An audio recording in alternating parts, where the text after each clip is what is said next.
నమస్తే. ఇవాల్టి వార్తలకు స్వాగతం. జర్నలిస్టుల సమస్యలు పరిష్కారం కోరుతూ నర్సీపట్నం ప్రెస్ క్లబ్ ఏపీడబ్ల్యూజేఎఫ్ ఆధ్వర్యంలో సోమవారం నర్సీపట్నం ఆర్డీఓకు జిల్లా ప్రధాన కార్యదర్శి ఏ ఖాదర్, నర్సీపట్నం ప్రెస్ క్లబ్ అధ్యక్షులు ప్రసాద్, కార్యదర్శి ఎం రాజు వినతి పత్రం అందజేశారు. జర్నలిస్టులకు ఉన్న ప్రధానమైన సమస్యలు: జర్నలిస్టులకు ఇళ్ల స్థలాల కేటాయింపు,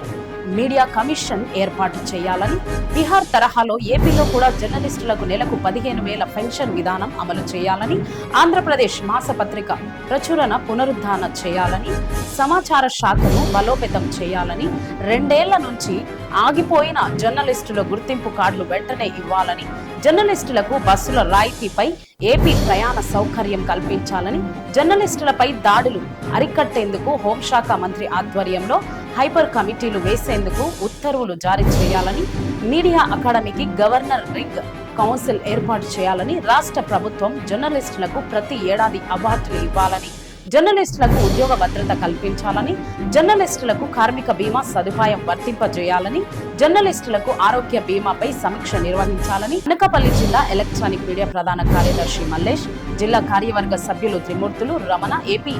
WJF Narsipatnam press club president Prasad, కార్యదర్శి రాజు పాల్గొన్నారు.